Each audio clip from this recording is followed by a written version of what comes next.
Railway station पर side में लेटी हुई महिला दर्द से करा रही थी। मुझे ऐसा प्रतीत हुआ कि उसे कोई भारी पीड़ा हो रही है। अन्य यात्रियों के भांति मैंने भी उसे नजरअंदाज कर दिया। मेरे साथ में मेरा 8 वर्ष का बेटा राज भी था। वह उस बुढ़िया के दर्द को दिल से महसूस करके उसकी ओर टकटकी लगाकर देख रहा था। पापा, ये बुढ़िया क्यों चिल्ला रही है? इसे क्या परेशानी है? राज ने मुझसे पूछा और तब मैंने जवाब दिया, बेटा, इसे कहीं दर्द हो रहा होगा या फिर इसे कोई अन्य परेशानी होगी। पापा, गाड़ी तो 1 घंटा लेट है, राज फिर बोला और मैंने हाँ में जवाब दिया। यह तो बहुत कमजोर हो गई है, बेचारी दर्द से कितना करा रही है। पापा, क्यों ना इसे हम दवाई दिला दें? राज ने जब मुझे ये कहा तो मैंने उसे समझाते हुए कहा, बेटा, हम इसे दवाई क्यों दिलाएं? हम तो इसे जानते तक नहीं हैं। और देखो कितनी गंदी है, लगता है कई दिनों से नहाई भी नहीं है। कोई देखेगा तो हमारा मजाक बनाएगा। पापा, आप ही तो कहते थे कि गरीबों और असहायों की जो मदद करता है तो भगवान उस पर सदा मेहरबान रहते हैं। इसीलिए हमेशा दूसरों की सहायता के लिए अग्रसर रहना चाहिए। और आज आप कह रहे हैं कि कोई देखेगा तो क्या कहेगा, हमारा मजाक बनाएगा। मेरी समझ से तो दूसरों की सहायता करने पर हमारा मजाक कोई नहीं बनाएगा। अगर पापा कोई बनाता है तो बनाने दो, हमें अपने कार्य पर ध्यान देना चाहिए, ऐसा आप और माँ दोनों लोग कहते हैं।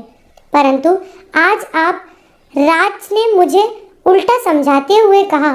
तब मैंने फिर उसे समझाकर बताया कि बेटा, वह नाटक कर रही है, इसे कहीं दर्द नहीं हो रहा है।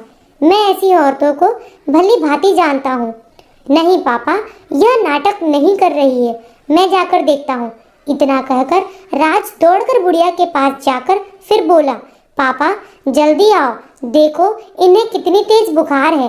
मैंने जानबूझकर उसके बुलाने की आवाज़ को अनसुना कर दिया, परंतु राज के बार बार बुलाने पर मैं उसके पास गया और देखा कि बुढ़िया काफ़ी गंदी है और बुखार की तपन से करा रही है।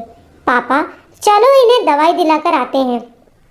राज ने फिर मुझसे एक उम्मीद भरी नज़र से देखकर कहा। मैंने भी आवेश में आकर कह दिया, चलो चलते हैं।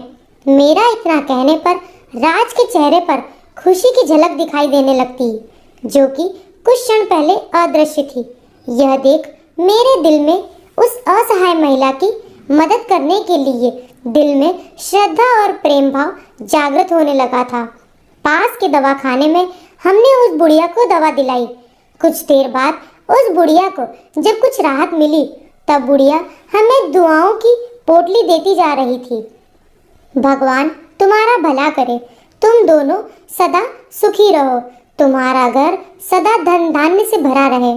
भगवान तुम्हारे जैसे बच्चे हर माँ बाप को दे। उस बूढ़ी औरत के इन शब्दों ने मुझ पर बाणों का कार्य किया और मेरे अंदर बैठे असुर को मार भगाया। उसकी मदद करने का मुझे राज व खुद पर फख्र महसूस हो रहा था। साथ ही असहायों की मदद करने की भावना मेरे अंदर जागृत हो चुकी थी। जब हम रेलवे स्टेशन पर पहुंचे तो वहां पर उपस्थित यात्रियों ने भी हम दोनों को दुआओं की गठरी देना शुरू कर दिया। आप दोनों उस महिला के लिए फरिश्ता हो। आपके बेटे की तारीफ जितनी की जाए उतनी कम है। ये आपके ही संस्कार हैं जो आपके बेटे द्वारा उस असहाय महिला व यहाँ पर उपस्थित हर यात्री को प्राप्त हुए हैं। भगवान आपको हमेशा खुश रखे। ये वाक्य थे वहाँ पर उपस्थित यात्रियों के। कुछ यात्री कह रहे थे कि हमें इस बालक से सीख लेनी चाहिए। यह बालक समाज के लिए भगवान की एक महत्वपूर्ण देन है। यह सब सुनकर मेरा दिल खुशी से गदगद हो रहा था। आज मैं बहुत खुश था कि ऊपर वाले ने मुझे मेरे बेटे द्वारा व बेटे के रूप में कितना अनमोल तोहफा दिया है, जिसकी मैंने कभी कल्पना भी नहीं की थी। यह सोचते सोचते मैंने अपने बेटे को सीने से लगा लिया और कहा, थैंक्स बेटा। इतना सुनकर राज मेरे सीने से चिपक जाता है और आई लव यू पापा, आई लव यू टू बेटा, मैंने भी पलटकर जवाब दिया। तो दोस्तों, कहानी आपको कैसी लगी हो कमेंट बॉक्स में ज़रूर बताएं और लाइक करें, शेयर करें।